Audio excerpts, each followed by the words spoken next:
A good morning and a warm welcome to this week's edition of The Dialogue. It is the big show and my name is Prince Apollo. The panel is set to take you through the big stories which made headlines through the week. Welcome aboard. A lot happened during this week. Uganda is hosting two big events, two in one, the Non-Aligned Movement Summit and the G77 summit, and it's only 1 day away. Preparations, we hope, are in high gear to receive those high-powered delegations. Well, big stories coming in from Parliament. The Auditor General presented a report after a special audit that was conducted across all government departments and entities, and it really showed glaring government losses in spending, and that will be part of our discussion this morning. We'll also be looking at other big events in the week. Of course, looking at what is happening across the borders, and also those things happening here in Uganda. Dr. Jared Wanzara is a regular panelist here, a public policy researcher, and I'm pleased to have him on the show this morning. Speak to our viewers, Dr. Jared Wanzara. Good morning, our viewers. I'm so happy to be here again. Of course, I can't take it for granted. It's always great to interact with you, and thank you very much for participating. Today I got a call from one of our ardent viewers, Jackson Mujisha in Mitiana. He says he can't move a step until this show ends every Saturday. Oh yeah. Jackson, we appreciate you for that loyalty. All right. How was your week, Dr. Jared? How was your week? I think the week wasn't so bad. There are some bad happenings in our society. Of course, what caught my eyes was the murder of the DHO of Hoima. Of course, I thank the police that this time the suspects have been arrested. And what is more disturbing is that the key suspect is the wife. Oh yeah. To that doctor. So please, in the homes, let's have tolerance. And also, like the Bible says, don't consume everything and you lose your own soul. Okay. Before we but there are also good things. I see. No, before we delve into that, let me tell our viewers that also within this week, His Excellency the President reappointed Justice Simon Byabakama, who has been chairing the Electoral Commission, and he extended his term of office for another 7 years. And of course, the decision attracted mixed reactions from members of the public, participants in the political fora, but of course, that also will be another big topic for discussion this morning. Dr. Jared Wanzara, I think you can now quickly tell us what you talked about, the good. Oh, on the positive note, I saw the flyover being opened and people excited to cross at Queensway. I think with these events, our infrastructure will improve. I'm not so pessimistic that they are useless. I think if we can close the leakage gaps of stealing public resources, such projects are really good. They change the face of the city. And we also encourage that we continue overhauling the infrastructure. Okay. And we stop injecting a dead body to come back to life. Okay.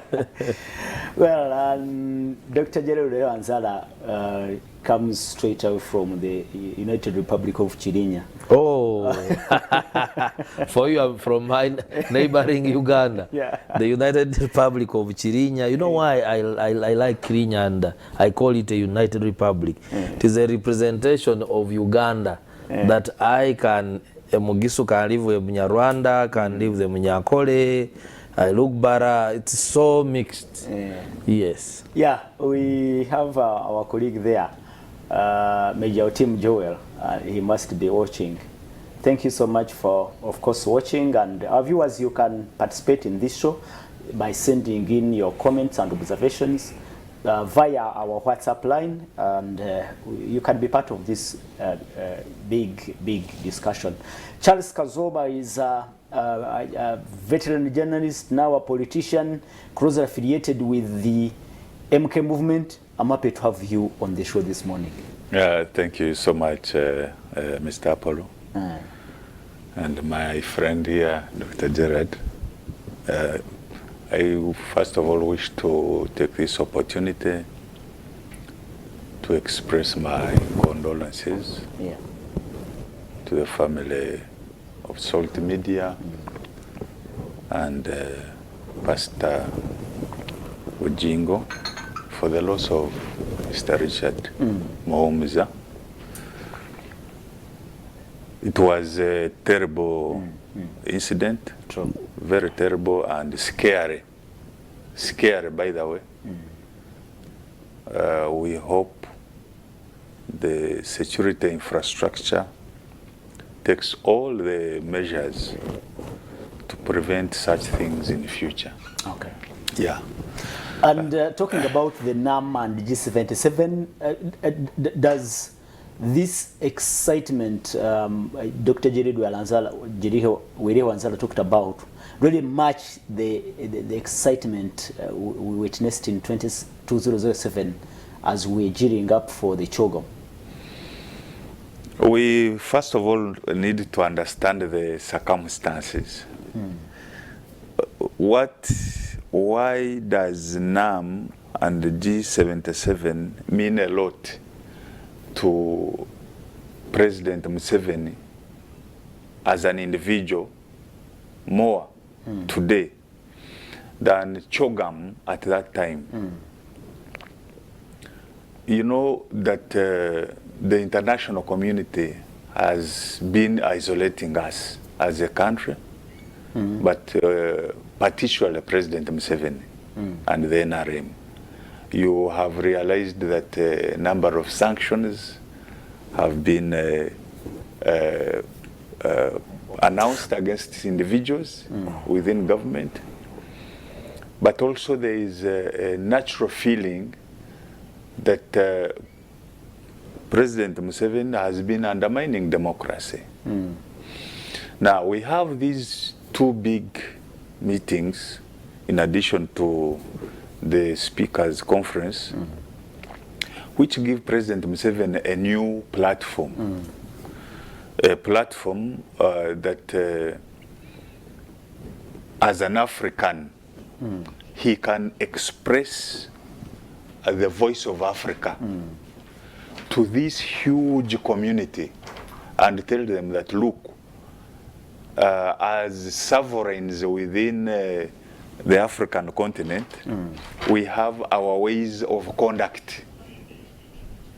For instance, that we do not entertain homosexuality.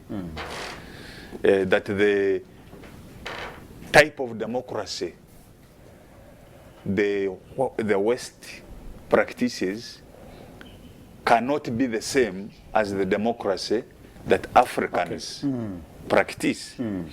So the president has an opportunity to sell his agenda, political agenda, but also the economic agenda, that, for instance, it is time for Africans to begin processing their own products from the mass raw materials on the continent and sell finished products, which the West does not want.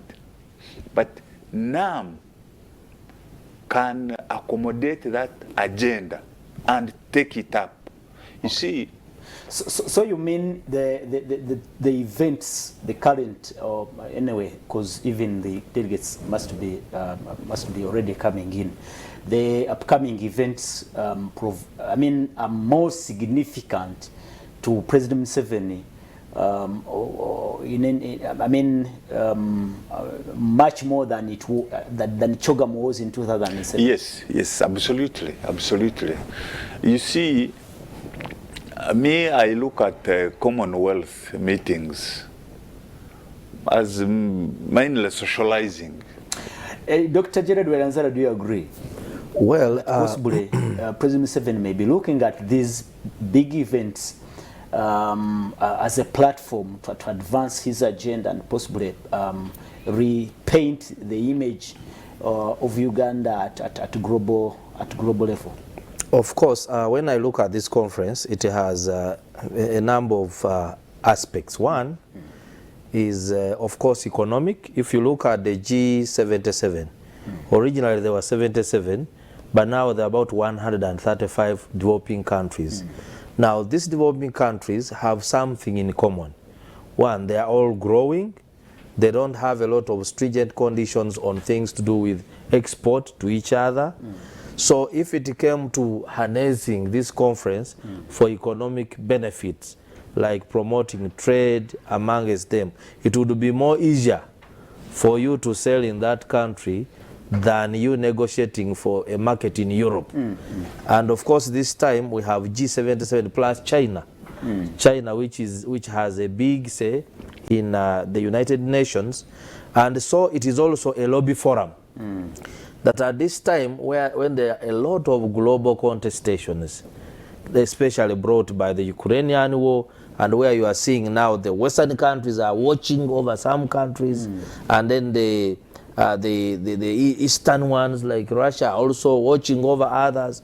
So at the end of the day, this non-aligned movement, G77, this forum, is very important as a lobby group. Okay. That you can come together with a single voice, and then you can speak in the UN and say, well, you are fighting there and there, but we as developing countries, we are have this maybe position. neutral, and our position is A, B, C, D.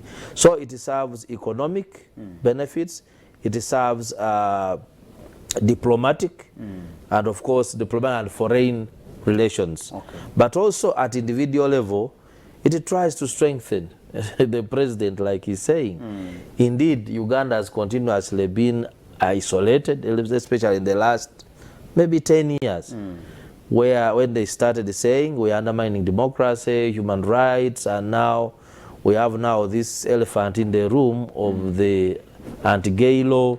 So probably if more states come together with a voice and say, no, for us, this is not right, probably they can put off. Okay. And they can force probably the other developed countries to also realign their strategy, how to relate with developing countries. All right. Thank you so much. And one big story there within the week, but let's quickly look at Burundi shutting borders with Rwanda. And according to President Evariste Ndayishimiye, Burundi is accusing Rwanda of backing DRC-based rebel group, the Red Tabara, against the government of Burundi. One quick comment, Dr. Jiro Rewanzara, what do you make of this shutting borders? One day it's Rwanda shutting borders with Uganda, then Burundi now shutting borders with Rwanda, and it's not even the first time Burundi is shutting borders over almost a similar matter. Yeah, it comes back to what I mentioned as one of the key challenges of the EAC. One was mistrust amongst the leaders. And of course, if you roll back the clock, that the first East African community collapsed because of the misunderstandings. It was one of the reasons between Idi Amin, Nyerere, and so forth. So this has continued to play out, that even as countries are joining and we're expanding, but that trust has not been built amongst the leaders. And some of them, I can't say they are baseless, but it looks like countries want to prioritize specific national interests compared to the collective good. Because if we have a challenge like that one, it would be in order that we collectively address it. But when the presidents keep quiet, and then the other one alleges you are training rebels to destabilize me, So it means even some of the summits we hold are for nothing. Because if I don't trust you, then what am I talking with you? Finally, from you, it is always Rwanda in the fray. Anything Of course, with Rwanda? Of course, sometimes I'm sympathetic with Rwanda. You're a small state, threatened. You know, there are dissidents in the neighboring country like Congo, occupying a place bigger than your own country. And maybe also in the neighborhood, those who are ruling, you don't trust them. So probably the strategy is always, let me fight my enemy from the other side before they come to me. And this is a strategy that US used for a long time. That I go and find you, or I destabilize you before you come and counter me at home. Exactly. All right. Thank you so much, our viewers. And Charles, I don't know if you can make a comment on Burundi shutting borders with Rwanda. And it's Rwanda again in the almost a similar story. You know, I am so much involved in the integration of East Africa. So I keep track. I track these issues because they're quite relevant. And our view has always been at Karibu East Africa. Our view has always been that whatever the leaders disagree on, it should never affect the flow of trade within the region. Because mainly countries come together, the populations are more interested in trade than the quarrels between the leaders. Now, the closing of borders, you know, this is not the first time. Yeah, true. Almost the entire second term of the late Nkurunziza, the border between Burundi and Rwanda had been closed. Equally, our border with them had been closed, but over the same issues, insecurity within the region. Now, for Kagame, he has always been looked at as the one antagonizing the entire region. But also he has his own issues, which have to be handled anyway. Now, you must understand that the current president of Burundi is a very close friend of Felix Tshisekedi, DRC. And this Tshisekedi, so it is together with the Kagame, the other. Yes, so they have become rivals.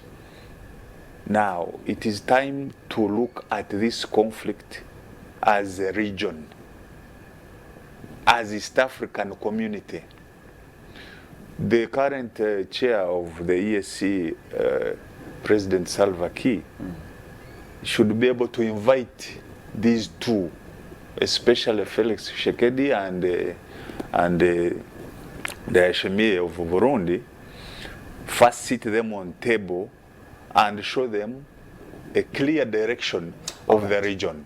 All right. Yeah, before even engaging President Kagame. Because if they continue also antagonizing President Kagame, the region does not move, it does not progress. Thank you. Let me take the pleasure and honor to introduce to you Richard Baguma.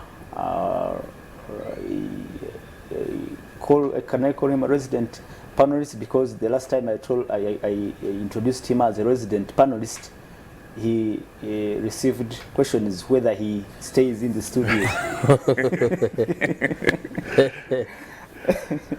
Welcome to the show this morning. Thank you very much. A million apologies for my lateness. It's fine. As always, it's by the grace of God that we are here. We thank him very much. I want to thank you, Apollo. I want to thank the management. I want to thank the viewers. Yesterday was a little bit different. I met with more than 5 people in different places. Just, thanking us for the show. Yeah, so viewers, I am very humbled. Thank you very much for staying and keeping with us. Wow. I didn't know Charles was the Karibu East Africa. Yeah, he's Charles the in a ED different- Karibu East Africa. I know Charles in a different, with a different identity. So Charles, nice to see you on the new year. First time I'm seeing you this year. But it looks like the other identity is fading. Like we told him here. So now he's executive director. Which identity specific? MK movement. Okay. Now that Mosai is Tobacco main is It's becoming more clearer. it is clear. So I don't know whether the Karibu East Africa is a decoy or a front. But nice to see you, Charles. And of course, Dr. Orike, as always. Good. And Richard, straight to what is happening between Burundi and Rwanda. It is the same person, His Excellency Paul Kagame, being accused of antagonizing his neighbors. The other time, it is between him and Felix Tshisekedi of DRC, and this time round, no, not only that one. Then it was him and we here in Uganda, but now it is him and Evariste Ndayishimiye of Burundi. I think first he's a different style individual. I think personality itself. President Kagame is a different style individual. He's a person who must have, if he thinks his position is correct, then it must go that way. In the NRA, he used to be called Perato. Yeah. So if you compare the biblical meaning that he takes a hard stance. Or? Yeah. So I think that's first the person. But secondly, I think he is one who works to assert the position of his country. I think he becomes a bit impatient. The position of his country must, So if on your side you are not doing the things he thinks are pro the security or survival of his regime or his people, then certainly he will come back. He will get back to you. It cannot be, maybe it is, I don't know, that everybody around him is wrong or not clever, and he's the cleverest, and so his method is the most correct. There must be some, in my view. But he's constantly accused of sponsoring armed rebellions against governments. On his part, there must be also something wrong. It's probably, I don't know, he's the only right one in the crowd, or he's also not doing some things correct. In fact, I am absolutely convinced that if Tanzania was not what it is, he would have escalated his conflicts with the president. It was Chikwete. Chikwete. Yes. So you can see it's a conflictless personality, but also a person who wants things to go. The movement, and you can also see we are a region of quislings. We are. Think about these countries around him. So much corruption, so much infrastructure not going, so much, So sometimes if you are in a neighborhood which is, imagine you are living in a bit of a slum, you get impatient with your and unhappy with your neighbors. So I think we also have to look at that we are also not behaving. Think about infrastructure alone. The person puts infrastructure in place, but infrastructure affects him. And then you agree that we are going to do this thing in 5 years. You see it in all these talking shops, East African, I don't know what, heads of state summit, and nothing happens. So it's in my view, it's a mixed bag. That it may be connected to his personality. Yeah, connected to his personality, connected to the threats to his country, and that is being absolutely unacceptable, whether it is by commission or omission on your part, but also I think some relative failure of diplomacy on their part. I think a huge concern is how these conflicts will affect the integration. No, they will strengthen. You see, they will strengthen? Yes, they will strengthen. You see, if you are dealing with quislings, which I think we are to a large extent, you cannot sit down and just and massage them. No, you have to push. And you can see borders and borders Kagame have is the been one who is closed pushing? with us, and we have reached some equilibrium because it hurts both. So we stretched the closure of the border, we quarreled, we eventually talked and opened. But by the time you talk and open, you have agreed on a certain minimum behavior towards each other. And I think that's what is going to, these contradictions are in my view, us to improve. going to, yes.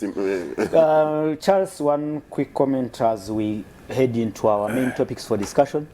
You see, President Kagame has had a very serious security concern regarding mainly a group called FDLR in Eastern Congo. That group has been working closely with the Congolese army. So they are cushioned by the Congolese To destabilize Rwanda. to destabilize Rwanda. Now, anything that is to do with FDLR or anybody that funds, that supports FDLR will fall into trouble with President Kagame. Because it is a huge force. These are the people that committed genocide in 1994 and ran into DRC. It's a huge force, well-funded and capable of really destabilizing Rwanda. So in all the But I also accusations, think Charles should talk about the multiple deaths of the people who attempted to oppose him, who are not FDLR. I think we can't take that away completely. Well, that is raising an issue, but what is rising is happening elsewhere, even in the okay, US. let's that makes it right? Not open. Let's not open that Pandora box. That makes it right. So we agree that in all the accusations being thrown at Kagame, he also has his interest He to has a protect genuine concern. legitimate interests. Like for instance, I think about 2 weeks back, before this border was closed, Rwanda raised an issue that Burundian forces were fighting alongside Congolese forces to fight M23.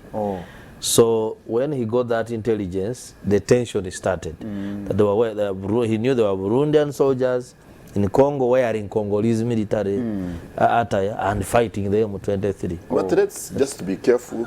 Sometimes that intelligence is created, we know. All of us. Let's just be careful All right. with assertions. Well, this is the big show. This is the dialogue, and Richard Baguma Chinkasimiri is a communication expert. He has joined us. Charles Kazoba, the executive director for Karibu Africa. I also introduced him as a veteran journalist and politician closely affiliated with the MK movement, though they are saying he's now trying to dissociate, disengage, and for various reasons. But Dr. Gerard Warewa-Anzara is a public policy researcher. And let's go straight to the decision derived from his mandate as the head of state and commander-in-chief, and of course backed by the law. His Excellency the President reappointed Justice Simon Byabakama for another tenure of 7 years as the chairman of the Electoral Commission. And he has been, of course, in office for now 7 years, since 2016. He presided over the 2021 election, general election, and well, the reappointment now attracts mixed reactions from different players, both in the civil society and the academia, as well as the political players. And this time around, he's reappointed with other new commissioners. What comes out is that they have been members of the ruling party NRM, and some analysts think that this now casts a partisan shadow over the commission, but also others who support the ruling government say that will not be possible because the commission executes the mandate that is also backed up by the law. So there is no way the commission can be partisan, while others also say the reappointment of Justice Simon Byabakama is a reward for loyalty, that because he handled the 2021 election in a way that favors President Museveni, that is why he has been reappointed. I don't know what Dr. Jerry Wansala thinks about this reappointment. First of all, I would like to congratulate the Justice Byabakama upon reappointment as a new old chairman of the electoral, new old chairperson to the Electoral Commission. For me, as an observer of the politics of Uganda, and also as a citizen who participates in these electoral processes, what I can say is that you cannot expect a partisan people to deliver non-partisan electoral process. It is not possible. It's not possible. That if I am the honorable, the honorable, who is called who? Sebunya. I was a member of parliament of Nansana municipality until 2021, that I contested and NUP defeated me. And then after 2 years, I'm a commissioner going to preside over an election where NUP is participating, and then I deliver an impartial result. That one is not there. That I'm Mr. Anthony Okello, I contested in Ichua County, and I was defeated in 2021 by the FDC person, and I'm going to preside over an election where that person who defeated me is participating, and you expect me to act impartially. It's not going to happen. Maybe judging the record of Uganda's Electoral Commission, I participated into some information we were collecting from the Electoral Commission website. This Electoral Commission, led by the Justice Byabakama, and these results were uploaded on a website, Uganda Electoral website, which was created by International Republican Institute. I can assure you, we have results from 2021 elections from over 100 constituencies where the current head of state received 100%, over 100% of the votes, and all the voters voted in those areas, in those constituencies. So if I don't have a problem with my integrity, how can I upload such a result and put it there? That no one died, no one was sick, we all voted, and everyone, you know. So for me, for us to have a credible election, one, we need to look at the laws. They are very key. Electoral reforms. How do we constitute this electoral commission that it is acceptable to all of the players in the electoral process? Do we need to amend the law? Do we need to, I'm telling you, if you subjected the commissioners who were appointed to public vetting, you know, none of them would be there. None of them. But speaking about the electoral laws and the much anticipated electoral reforms, I think the Minister for Justice and Constitutional Affairs hinted about it this week, and he was saying that it won't be possible. The talks of a constitutional review and won't be possible. Actually, I expected that the Honorable Norbert Mao was going to hit a dead end with his reforms, because before 2016 elections, I think Uganda had which means that we may retain this commission up to the end. I mean, even through 2026 general elections. Absolutely, because now if their mandate has just been renewed, and you know their term is entrenched for 7 years. It's entrenched. Yeah, 7 years. Wow. Hey. So meaning that we have them to deliver us through that process up to the end. In 2016, what I was trying to say is that that's, I think, the time Uganda had a biggest campaign for electoral reforms. You remember the Citizens Compact? I do. On free and fair elections. A lot of consultations were held with the MPs, with the cabinet, with the citizens of Uganda, civil society, and then they generated the kind of elections they wanted to do. What did we see? We only changed the name from Electoral Commission to Independent Electoral Commission. Now, if you name, even if you name a cat a rat, if it's not a rat, it will still remain a cat. So at the end of the day, I think our democracy is not developing, it's not growing. We need to be serious. Even the appointing authority, with the due respect, it should begin thinking about how do, because not all Ugandans are fools. The moment these people are appointed, their campaign posters started coming out, newspaper articles and things like that. So at the end of the day, people already don't believe in the individuals who are going to run the process. Even if you say, no, but the laws are there, they're going to be impartial. People don't believe. So the integrity of the electoral process is already tarnished. It's already tarnished. Very unfortunate. And to me, I don't want me as a taxpayer with my hard-earned money and a budget of 1.3 trillion for 2026 to go to waste. That we go, line up, at the end of the day, the usual shootings, contestations, court processes, and then it's a whole cycle. A whole cycle. So finally, do you see anything related to rewarding loyalty in these appointments? Yes, I can see, because the Honorable Tashobia was a member of parliament.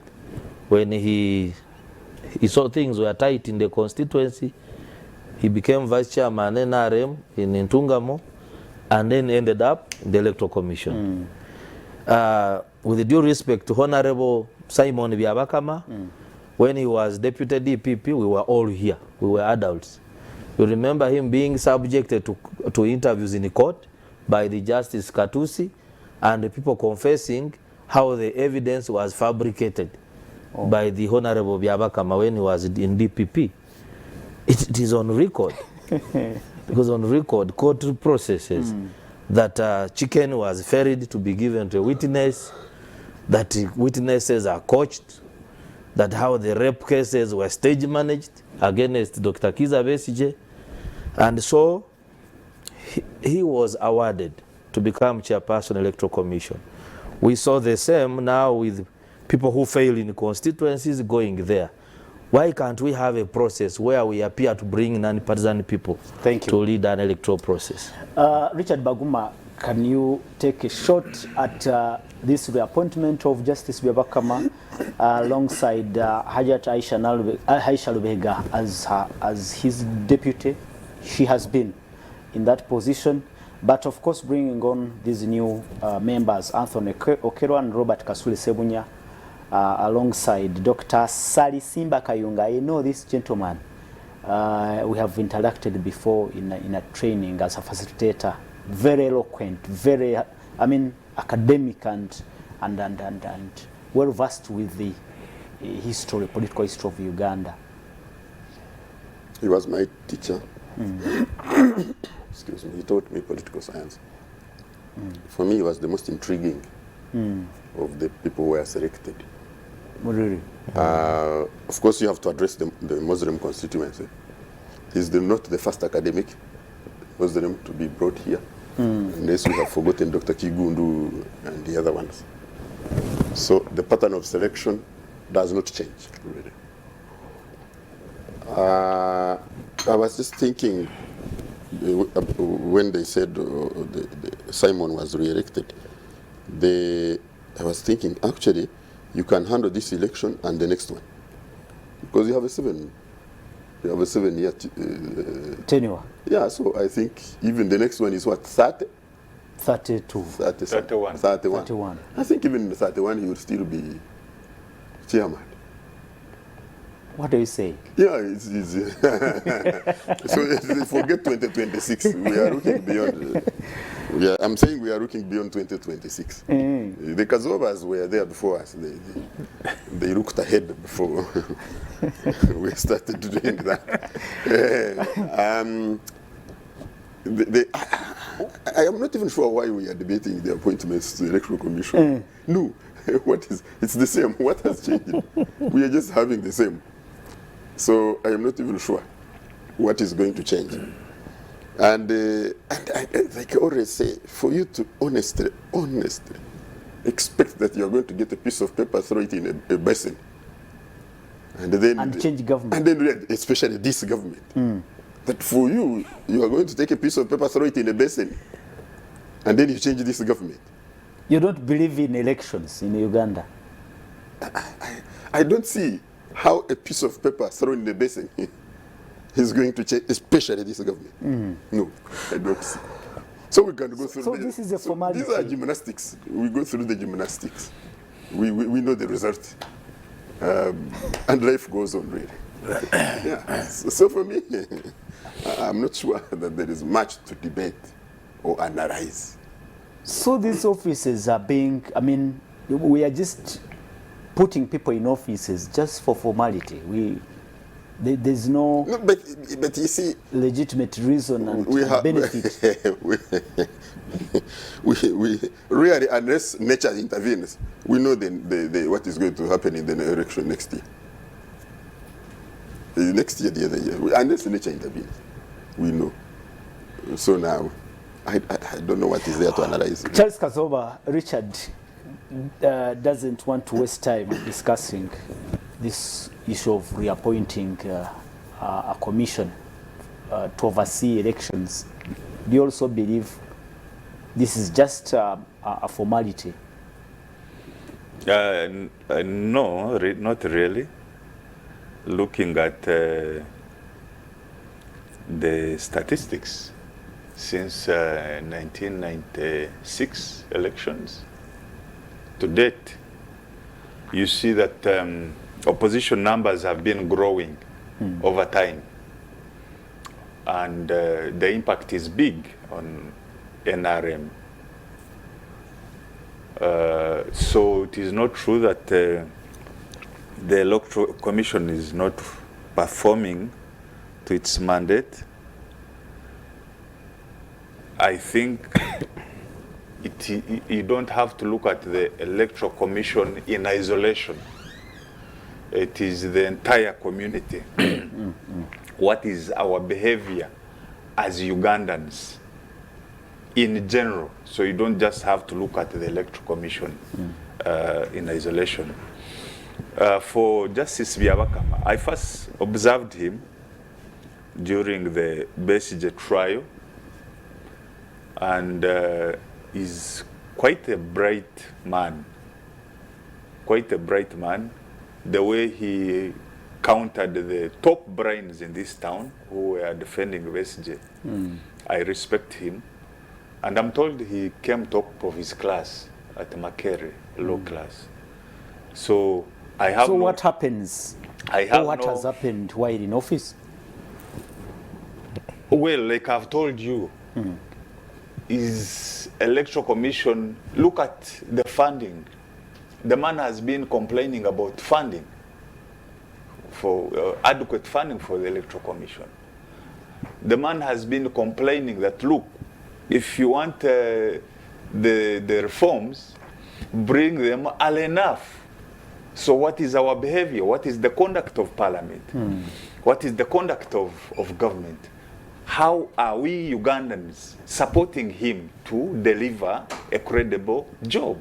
So it's not just him. So he's also a victim of circumstances. Look at the law enforcement agencies, how they conduct themselves. Is Byabakama going to arrest an IGP if something goes wrong in the constituency? Is he going to bring to order a military commander if something goes wrong with his people? But has he played his part? He is doing as required by the law. He is doing it in the circumstances. In the line of the mandate of the commission. He is doing it in the circumstances. because, like I've told you, you don't have to look at him in isolation of the other factors and the other people that are supposed to support him. He says, Bagumas, it is very insightful, you know, Ugandans, when you begin taking them to 2031. No, you took us there. You guys already. You crowned somebody. Charles, am I the one who did? I'm just following your example. People might lose hope.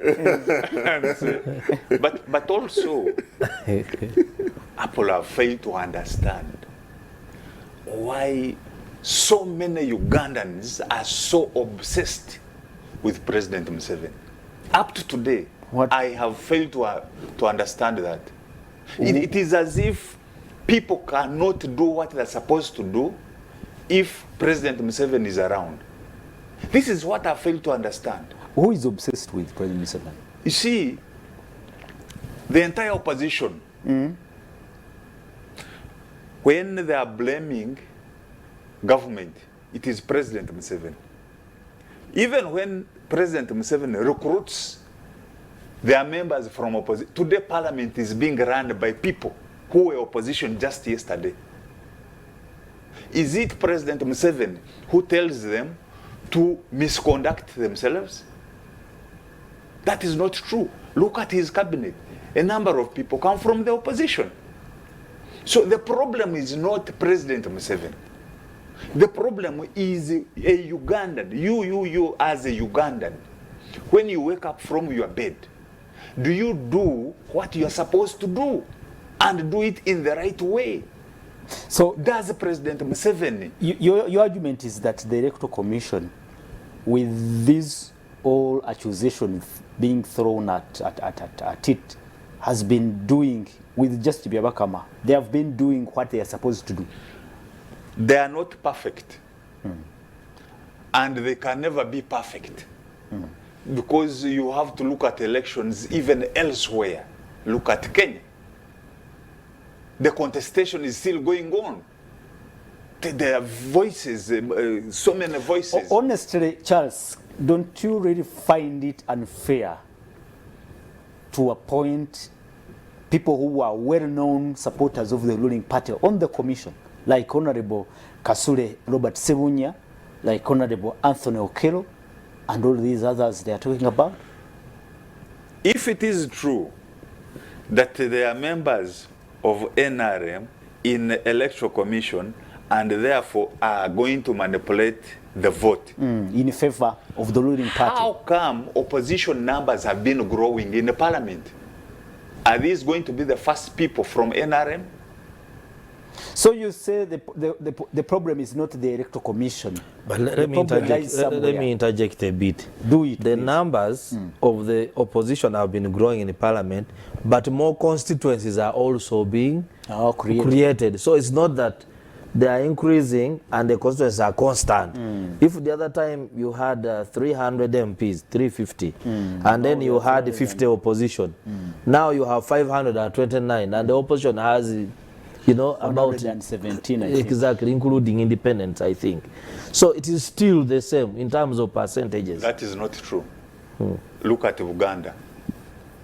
How many constituencies have been? Oh, me, I'm looking at the country. You said the let us focus on Uganda. Why? Buganda. Why are we taking out Uganda alone? I have insisted here that the percentage, the votes of the opposition have remained the same. Yes. All through the elections. The votes have increased. So it is not true that the opposition is growing Today, in numbers. It's either in the north, it moves from the north to the central, from the central to the east, but the numbers, which ones? Now, happy. The President Museveni maintains his, and for me, why I don't bother really with this process is that a piece of paper, however, whatever ink it's printed with, to be thrown in a basin and you remove President Museveni, forget it. Forget it. Charles, wind up in 2 minutes. In my opinion, Ugandans should not expect Justice Byabakama to be a god. They should support him. They should support his team. The moment you are biased towards him, then you are likely going to undermine the entire electoral process. You yourself, even in the opposition, start by supporting the So whether they institution. are NRM or what, it doesn't matter. I have given you an example. Today, Parliament is run by people who were opposition just yesterday. What is happening there? Okay. Finally, from you, Dr. Jerry Ranzara, in just 1 minute.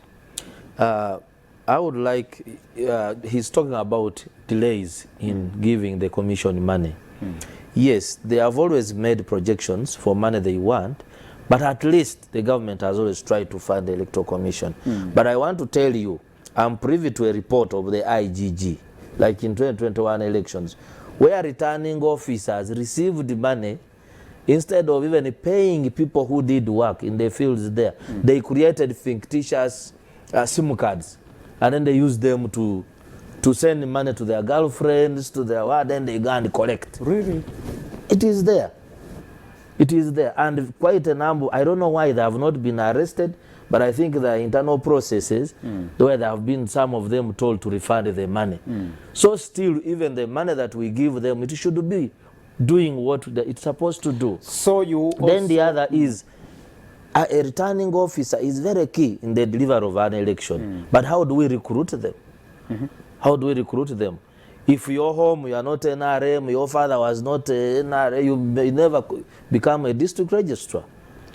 So you still insist that these see- are legitimate concerns Yes, the institution, about the affiliations of political affiliations of these that members appointed to the commission. institution needs an overhaul. You see, before we leave that particular issue, Ndugu Apollo, Electoral Commission is not going to recruit Kenyans to run elections Yeah, here. true. They will not pick Rwandans. These are Ugandans. I know 3 brothers in the Morally- Electoral Commission. Morally, 3. the entire Ugandan community needs a rebooting. I know The 3 entire brothers community. in the Electoral Commission who are all district registrars. How did they all enter there? They are very brilliant. It's a Thank very you. special electoral family. Thank you so much, our viewers. We'll be taking a break right now, and when we return, we'll be looking at a report by the Auditor General tabled handed to Parliament. And in that report, there are really critical issues of concern, especially on government spending and the losses being incurred by government. You can't believe it, and all other issues. Let's go for a break. On return, it is the dialogue once again.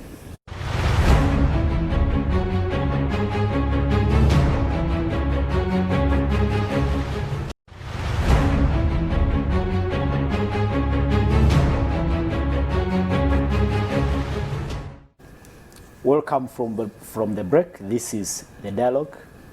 My name is Prince Apollo, and Richard Baguma, Charles Kazoba, and Dr. Gerard Ranzara are here to take you through the big stories of the week. Looking at the Auditor General's report, which came as a result of a special audit conducted across all government agencies and departments, which revealed that indeed government has been spending billions and billions irregularly. One highlight we can point out is the 53 billions being paid annually to non-existent government employees, some of whom have been either retired, absconded from duty, or dead, but they are still on government payroll. That is really intriguing. But of course, also the same report revealed that billions of money have been lost after government procured medicines, and they have already expired. These include ARVs and COVID vaccines. And what is actually more intriguing is that these drugs were procured on loans from the World Bank and grants from the World Bank. But the public debt is soaring every day. Dr. Jared Werewanzara, you will not take the first shot, but it will be Richard Baguma to tell us what he thinks about these losses. When actually the country is going through a challenging economic environment. First of all, I think we have become accustomed to the phenomenon of ghosts. Oh. Yeah, I think we have become quite accustomed, and the level of debate or consternation in the country when you report ghosts, I think has gone down. Oh. I think it has reasonably gone down. It takes headline, but no longer that so much. I think public discourse, maybe I am observing wrongly. I have told you before that I had my first encounter with ghosts probably 15, 20 years ago. Ghosts? Yeah, when we went to... My colleague had been telling me about ghost soldiers. He had been tasked to lead some investigation within the army. That led him into interesting consequences. And then another colleague now was also tasked to do a look at ghosts in education. And we went to one of the districts and we found a ghost school. Oh. Yeah, an entire school was a ghost. With chalk. A fully funded school, Yeah, but chalk a ghost. and money for cutting the compound and teachers and everything, head teacher. By the time we came back with that report, the allegations that had been made were for us to have arrested along the way. And I'm talking about probably 2 decades ago. You who found out Yes. that there was a ghost school. Yes, yes. What The orders were that you should be arrested on arrival. You are. How can you be saboteurs? So this question of having 10,000 or so ghosts on the payroll, for me is only important because of the level of unemployment. It means you are denying some 10,000 Ugandans those jobs. Yeah, so it's I think, I don't know what level of condemnation you should do. But you see, Apollo, there is no way you can pay 10,000 non-executive people except if the entire system is configured to do that. Yeah, so this is systemic and systematic. You're saying you cannot have more than 10,000 ghost employees on the payroll whom you are paying when the authorities are when the unaware entire about it. system is not configured to absorb this. Now, there was something else. There were many things, but there was something else in the report. It said, and that was in the early pages, maybe early 7 or page 7 or something I read, that they sampled ministries, departments, and agencies of government, MDAs. They sampled, I can't remember the number, 2,000 something. Yeah, more than 2,000. Yeah, worth trillions. 46% had done well, 46% had stagnated, and 6%, I think, or something like that. No work had been done. So if you add the stagnated and where the work has not been done, you have more than 53% in that category. So it means if you say you are working at 46% or below, then if you were being given marks, you'd have failed. Below average. Yeah, you'd have failed. And that was, for me, it was a very intriguing thing. That the entire ministries, departments, and agencies, if you take that sampling, that more than 53% have either stagnated or not taken off at all in the projects.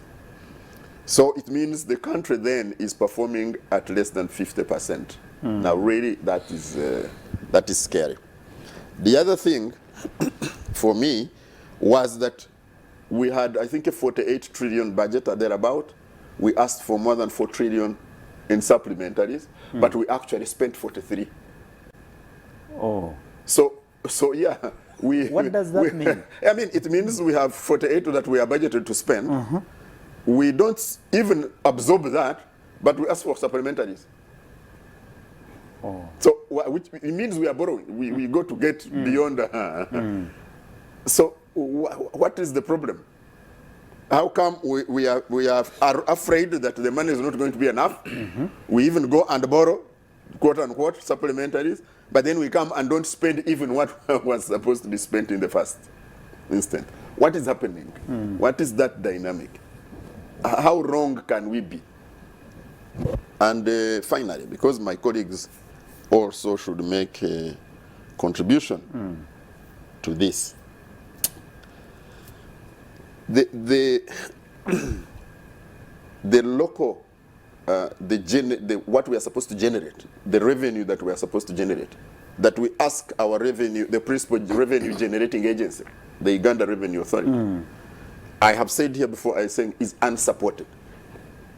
We give arbitrary targets to the Uganda Revenue Authority.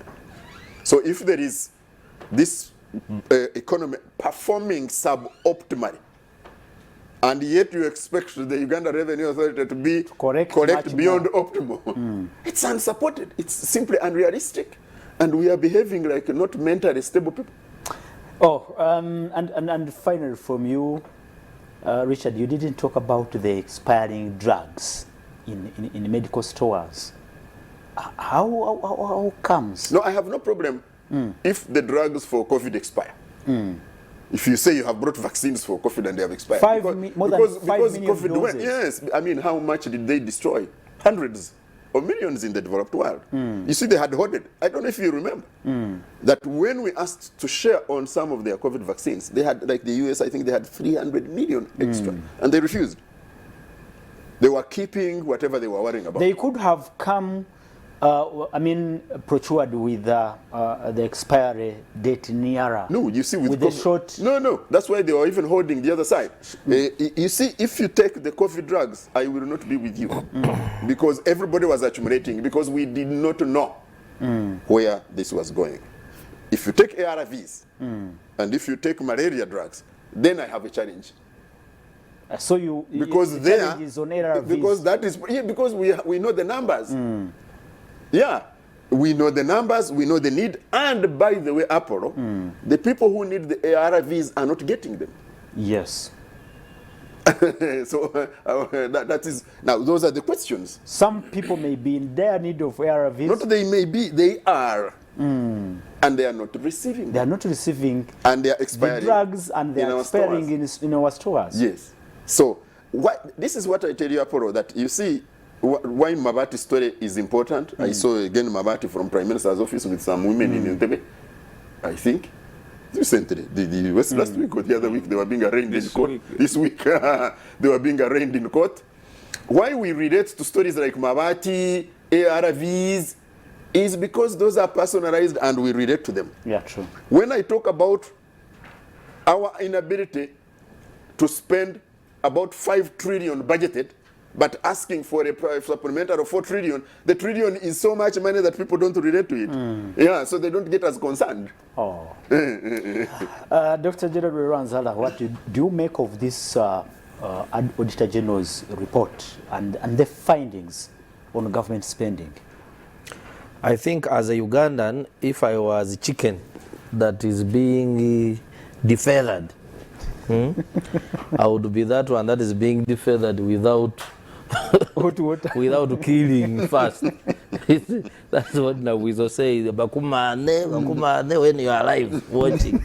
So we have been used, we have been accustomed to the issue of ghosts. I remember when UPE came. In fact, it was a big problem that people would just create numbers. And government tried through these head counts, eventually it went down because at first they did not consider it a big problem, but time came when they needed resources to do other things like infrastructure, and then they discovered there were a lot of ghost pupils in the schools. There's a lot of money going to ghosts. To finance nobody. He has talked about schools. Then most recently, you heard of the ghost health facilities, not one, not two, in one district, in Ntungamo. So when he says that this cannot happen without certain systemic practices within the establishment, because you cannot convince me that a district like Ntungamo can have, say, 30 ghost health centers with ghost workers without way, and you don't know for a long time. It means someone is covering up. The same happened to Manafa. It's one, Manafa has a health center 4 as a district referral hospital. Constantly, there are no workers, there's no medicine. But the same hospital, the same district, was discovered to have 75 ghost health workers in that district. Yes, just last year. So what is really happening that we cannot trace this? Because Richard talked about the issue of ghost soldiers. Usually, we know the areas. They usually look at where numbers are big. Teachers, nurses, soldiers. But with the digitization, paying by bank accounts, gradually, the ghosts, I think even in the UPDF men have been eliminated. So I just think the Auditor General raises a very serious issue, and still it is a moral crisis, because there's a time they discovered the ghost teachers, but when they say deleting, they would delete now the real ones. Then now the real ones keep crying, then they say, we told you, but the ghosts are remaining on the payroll. So seriously, if the state raises up against people, something can be done. The other matter of concern is the Auditor General talks about that in the last 5 years, the debt, the national debt, has grown by about 100 and something percent. And then he says right now our debt stands at 98 trillion. And when the Honorable Musasizi of Finance comes to Parliament, he says, no, our debt is 86 trillion. Now, this is the Auditor General, this is the Minister of Finance, they're all working for the same government. Who are we going to believe? They have different... Because this discrepancy is quite big, of 86 and 98. But I think I would take the Auditor General, because the Minister of Finance represents a spending unit. So the auditor comes back to do the forensic, the audit. And then the continuity of misappropriation of money. I saw the PDM that over 600 beneficiaries were not eligible, things like that. It also comes to do with the strategies we are employing to maybe fight corruption. Many countries, the mistake they do, they think that when they create so many agencies, PPDA, to regulate procurement and maybe handle procurement-related issues, Auditor General, IGG, State House and corruption, they think they are now fighting corruption. But actually, what lacks most times is the efficiency in terms of the service. How fast, how do you detect, Now, at the end of the day, many of these agencies become like normal government bureaucracies, where people just wake up, go sit in office. It is normal. I'm working for government, I'm working here, I'm working for IGG. Because if you ask yourself, why is State House Anti-Corruption Unit more effective? It is faster, they conduct, where they're involved, the investigations are done quickly, and the arrests are made quickly, and the prosecution starts. Now, where before we had that, the IGG can investigate a case for a very long time, to the extent that you find the suspects have retired.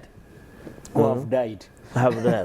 Then those who were convicted by the IGG and then they pleaded to refund the money, many of them, the list is accumulating. They are not paying. So for me, I think we need to expedite. If people see that it is becoming a risky business to misappropriate public resources, to steal from the taxpayer, then the behavior will change. Quickly, can you talk about the expiring drugs and medicines in hospitals when actually the patients are dying? Well, what stood out for me was the issue of COVID, okay? That one I need to know, was the procurement done during the crisis? Because I remember even when many countries were downgrading COVID, for us we were budgeting, including borrowing, to go and procure vaccines. And then other people, there are studies that were warning that Africa has been quite different. It is as largely a young population, and therefore people have survived the COVID on their own. Disastrous. They may not be disastrous, but some countries went ahead, I don't know whether under influence from some powers, and they procured even when many countries had opened up. Oh. So that, there could be a possibility that we procured the vaccines when actually the need was fading. It is possible that we procured at the right time, but it's also possible that, given the history of this country and our record, that people can find it as a good budget where they can get money from. Thank you. Charles, talk about the Auditor General's findings, which actually it has come at the same time when we've been talking about reckless spending by government. You remember the story of the vehicles to retired speakers. Now the Public Service Ministry is also looking for 7.3 billion to buy vehicles for the former prime ministers, including Amama Mbabazi, Vice President, Sekandi, and others. Generally, we are discussing efficiency of government. Is government running the right way? Are they doing the right things at the right time and efficiently? Of course, there are challenges, and the Auditor General is there basically to support Parliament on the checks and balances. So, it is true that a lot of things are going wrong, but also the allegations that some of the auditors in the Auditor General's office are extorting money from accounting officers to give them clean accounts. So let's not just look at one side. Yeah, but let's first look at now what they are now pointing to. What they have discovered. By the way, there was a lot more dirt in the past than today. For instance, for the ghosts, at times these are schemes internally within government, to corruption schemes to get money. Last year, there is a department called the Uganda Libraries. It's within the government. Because of the rationalization process, they had been taken to Ministry of Education from Ministry of Gender. Now, reaching there, they were bounced back. For 6 months, they were not earning salary. Money accumulated into billions. And I was told somebody up there, when he saw the money lying on the account, they started salivating, and they wanted to eat. And they were heading into Christmas. So these people were worried. 6 months we are not earning, but somebody wants to cheat our money. So it is understandable that the corrupt are running internal schemes to accumulate money. If they can't find a way of stealing from directly from the budget, because that is also happening, they create a budget, but actually part of the budget is their own. To fight that is a big task. It's a very big task, and I don't see President Museveni handling the corruption, the magnitude of corruption that we have. He might not be able to handle it.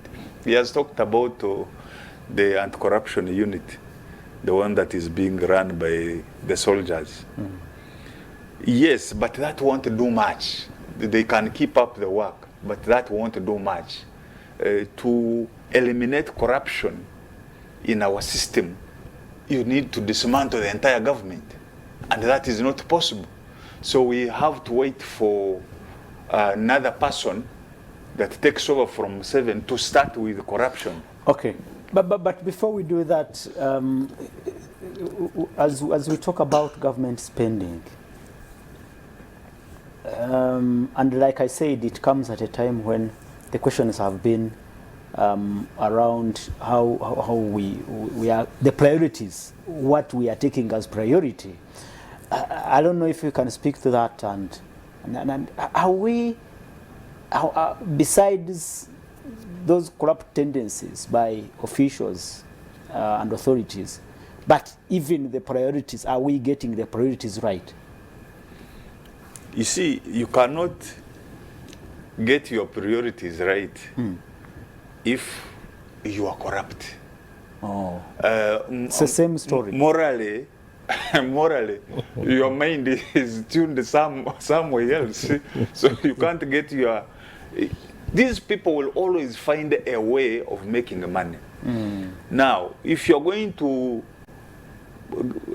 put priorities at the expense of accumulating money, it is not possible. It is not possible. I have told you, the system starts thinking from Ministry of Finance and it spreads. So it is not possible, absolutely not possible. It's not possible. And Dr. Gerard talked of the expiry of drugs, but me, I see it from a different angle also. The people, when it comes, for instance, to ARVs, along the way, they stop taking drugs. Along the way. I don't know whether it is out of frustration, they get tired, but they stop. If you talk to Ministry of Health and other health agencies, they will admit that so many patients, infected patients who are on drugs, have abandoned their doses. So the government cannot force them. Okay. It can't force them. I think but also for COVID, I don't really blame government. We have activists here and politicians who created negative propaganda against vaccines. People stayed away from vaccines. So how do you blame government? So we must look also at the other side. We as a people, are we playing our part? Thank you. Yeah. Viewers, you can be part of this big discussion. Send your WhatsApp messages on 0701 609906. That number will run on your screen.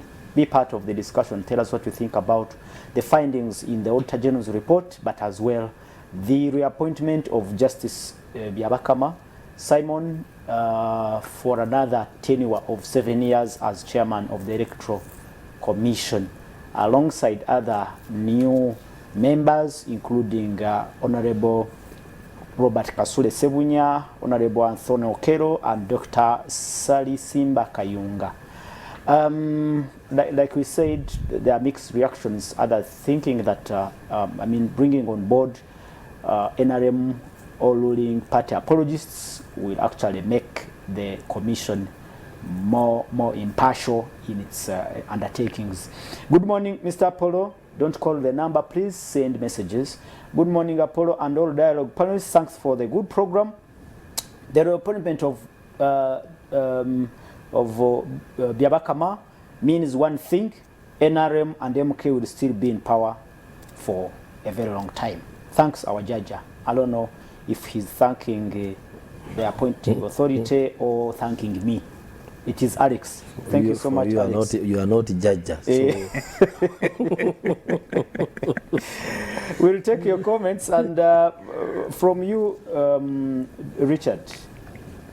The issue of, I remember when we talked about government buying vehicles for former speakers, you were of a view that they, I don't know, I recall that you were of a view that indeed it's good to give them vehicles. I don't know, but I presume. And now they're also planning to buy other luxurious vehicles to former prime ministers, and some of whom are actually are in appointment. They are doing government business somewhere. Yeah, and I think that's what we should be debating. Is it in their legal entitlement to get these vehicles? If it is in their legal entitlement to get these vehicles, and this was approved through all the processes, that is right, then they should get what they are entitled to legally. If they are entitled to... No, even the former Vice President, His Excellency Chiwanu Kasekandi, who has just received another luxurious vehicle. No, I said that's what we should be debating. You see, this is usually the problem with the public debates. Public debates can get lost in emotions. Yeah. If you have laws, and these laws pass through your parliament with your representatives, that if you are former vice president, you get a vehicle and 2 shamba boys and a security minder and whatever. If I am former vice president, I should get. Don't condemn me for getting what I am entitled to by law. That's what I'm saying. What we should be asking, and these are the processes we should be talking about. If you are vice president, and then you become senior presidential advisor, and you have a government vehicle, should we therefore give you another one? These are the debates we should be having. If you were prime minister, and you became a deputy speaker, and you became speaker, and you became vice president, should we give you 4 vehicles? Because each one you are entitled. Or we should be saying that you should be entitled to those of your last posting. Or you should be entitled to that of the highest. Yes, I've heard before that of all those privileges, that the beneficiary picks one of those all privileges. That's what we seem to be debating. But doesn't that tell us that there is something to do about the law? Yeah, if the law is crafted, that because you see, even in public service, this has happened. I knew somebody who was a teacher, a head teacher, and was given to be Gomborora chief, and the system did not read that this former teacher had moved to be Gombora chief. So they would give him the pension for the head teacher and the pension for the Gombora chief. The system didn't read this.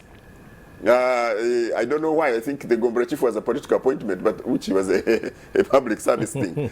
So these are the questions we should be asking. Should it be the benefits of your last public appointment, or should it be the benefits of your highest public appointment? But if the law is such that these people should be getting, and it does not do what you are saying, that you should pick only one, then people will be receiving. And what about the question around priorities? With the harsh economic environment we are facing around this time, do you think this would be unfair on the side of priorities? For me, you shouldn't break the law.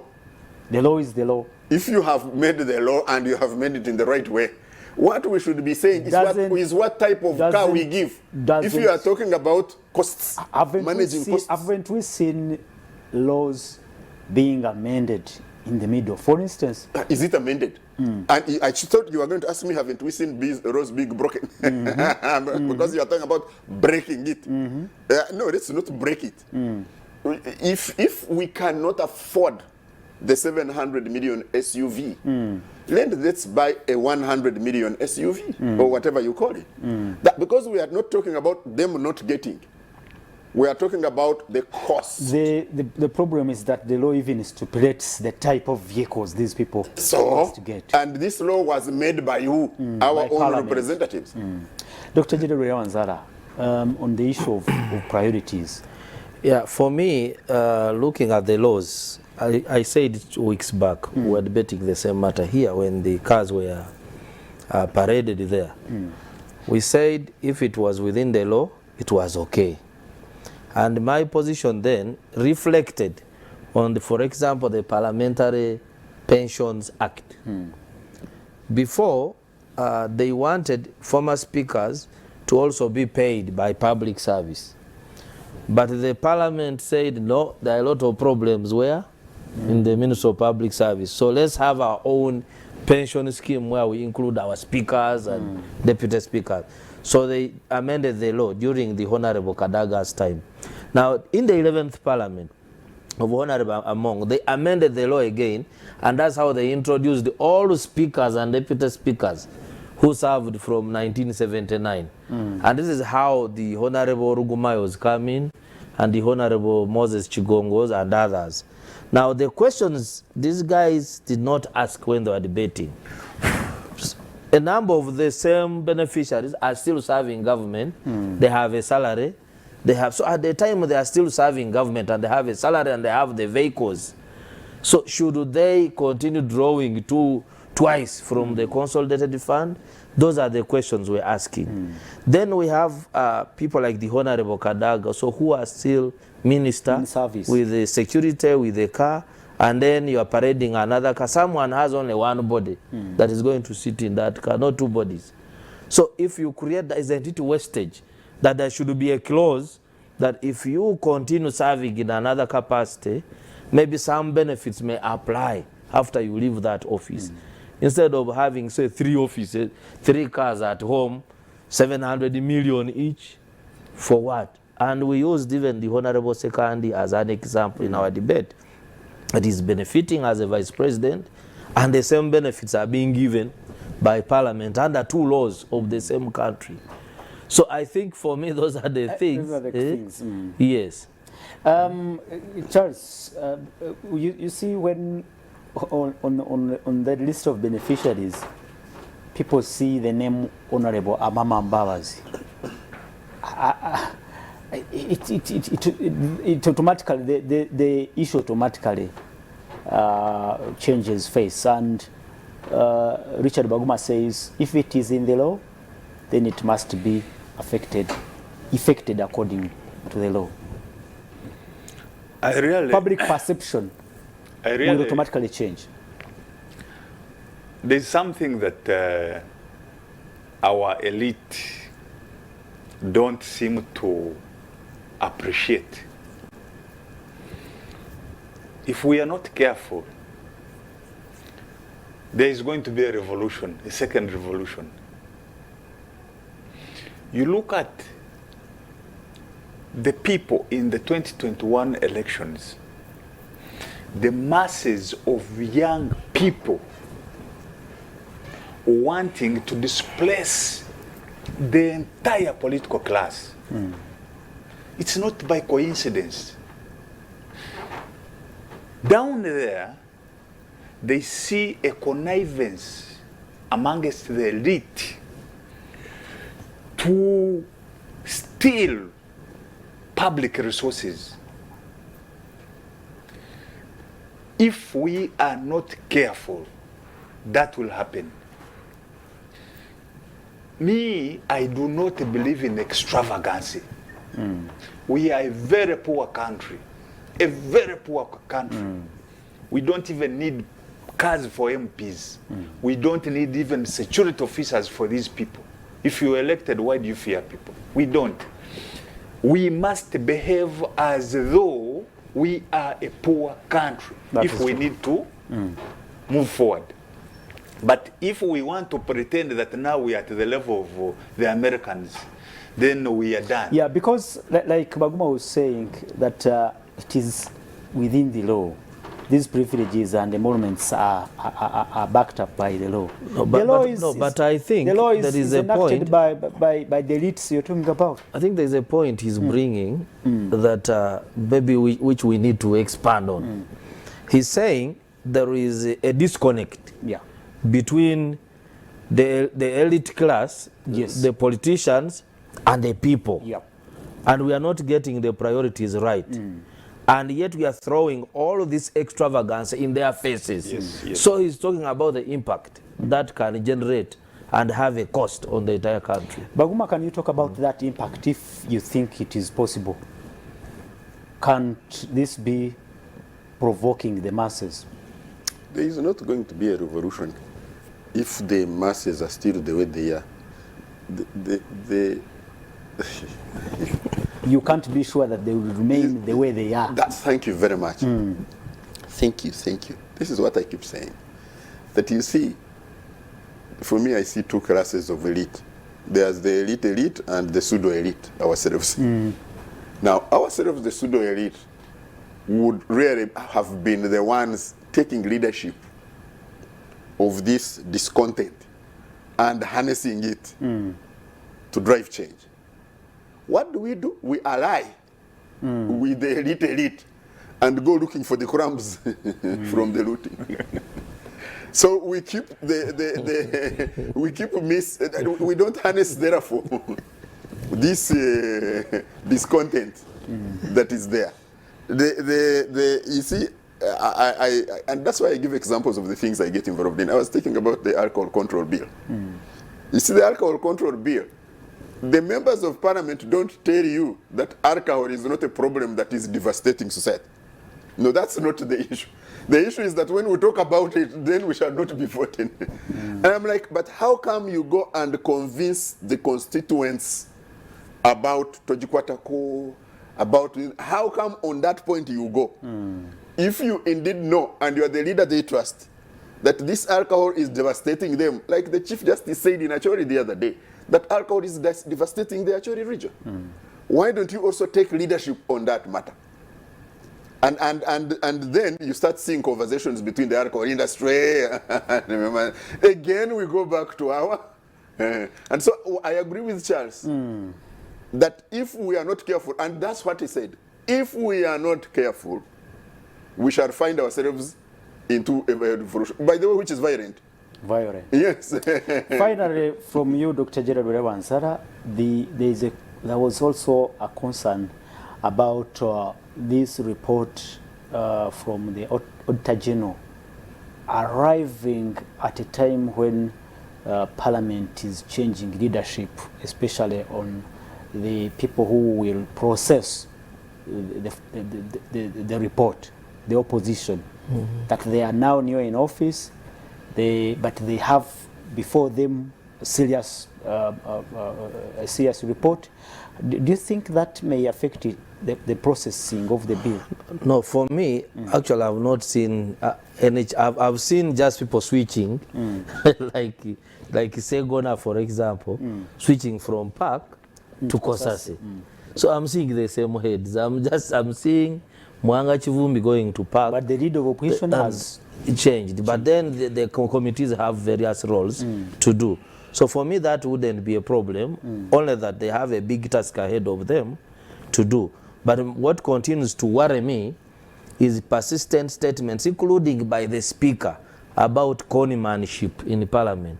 Remember, less than a month ago, when she said, by the way, Honorable, I quote, she said it on the floor, Honorable members, there is a member of Parliament here who I'm not going to name, who went to a parastatal and said I had sent him to collect money.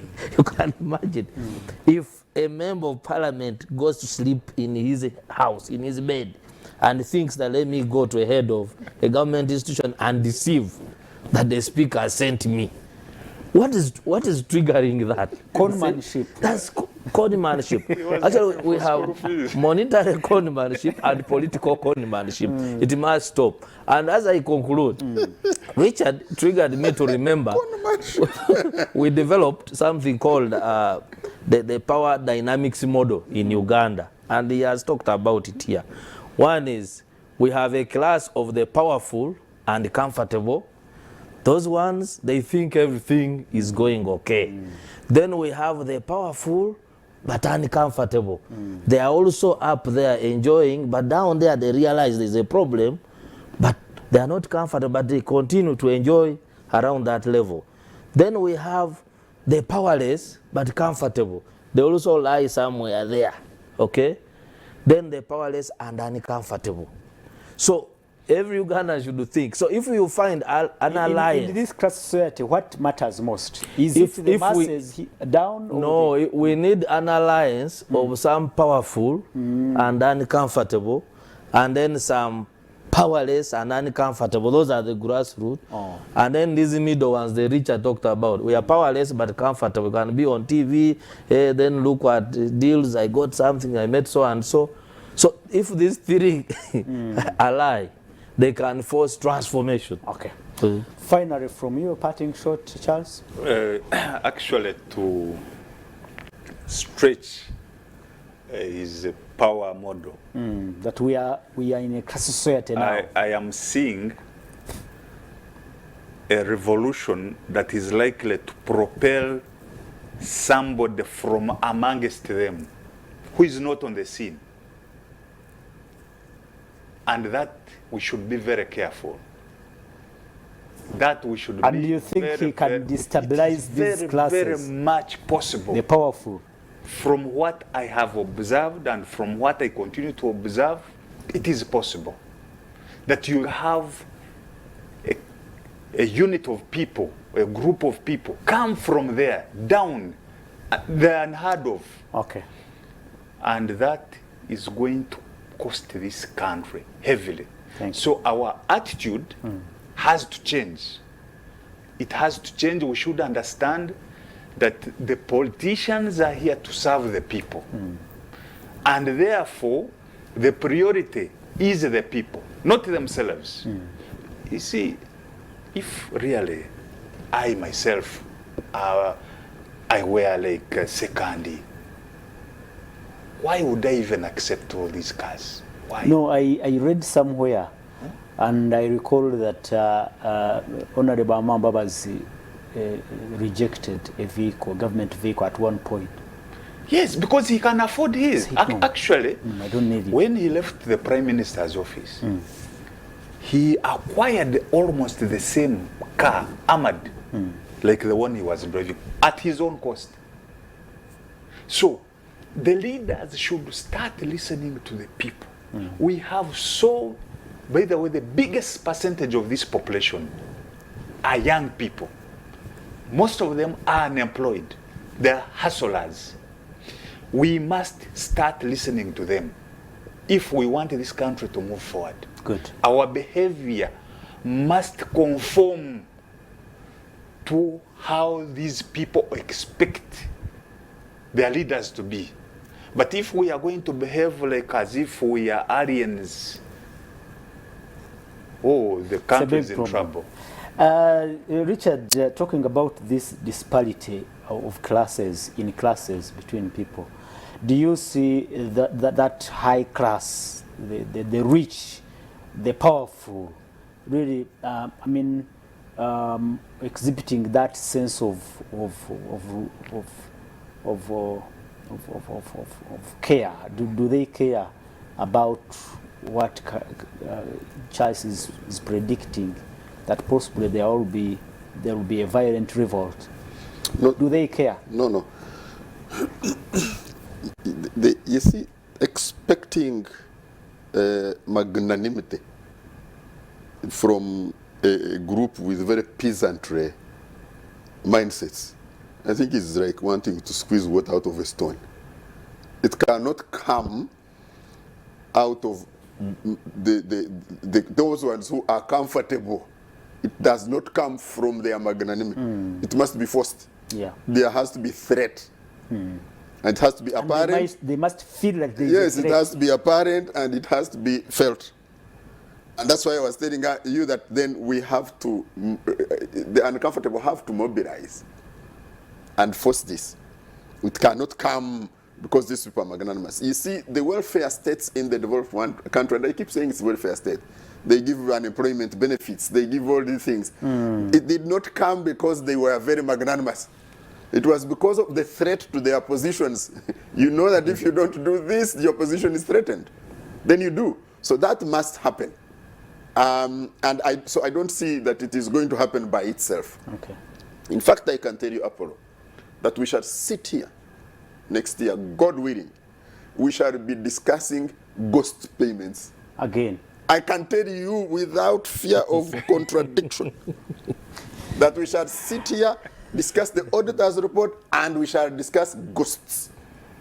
Thank you. The truth is that they are entitled to those benefits, but I do agree with Dr. Gerard. This is caused by one person holding more than one position. Let government decide on those who have more than one position to receive only one package. That's wasting of government resources. Thanks. This is Alex from Chibuli, live streaming on YouTube. Thank you so much, our viewers on social media platforms. We stream live on YouTube, Facebook, and over Salt Media app. Thank you so much. Our time is up. In just one word, Richard? The most important for me is that people should think and care for themselves. Wow. You see, if each one of us had care about ourselves and those around us, then there would be collective care and concern. And we would push where we are uncomfortable and we genuinely want comfort. Good. If we remain, what did he call it? That they are the ones who are, they have no power, but they are comfortable with their nothing. We shall come back here and be. Charles, one word before we go? I wanted to tell Richard that probably the Plato he was talking about is not the one of the Bible, but Plato, the philosopher, the Greek philosopher from the Bush days. So people should not be confused about which Plato. Okay. This is the Plato, the philosopher. Plato. One word. Okay. The one of the NRA was one of the Bible. That one. Doctor, just one word before we go. Our viewers, as we interact, please try to pick out certain things. There are people like, I think Waguba, I said in the beginning that the Wagwere have a saying that okulo wone, meaning that you grow and see. They have seen certain things and we can learn from some of these things. Exactly. Thank you so much, our viewers. The dialogue will be back next Saturday. Thank you so much to those who sent in messages, but we, of course, treasure your contributions and submissions. I will be signing out right now. Dr. Jerry Hanzara, thank you so much. Thank you so much, Charles Kazoba. Thank you so much, Richard Baguma, and the production crew. Thank you so very much. Let's catch up next Saturday. Good afternoon and a good week ahead.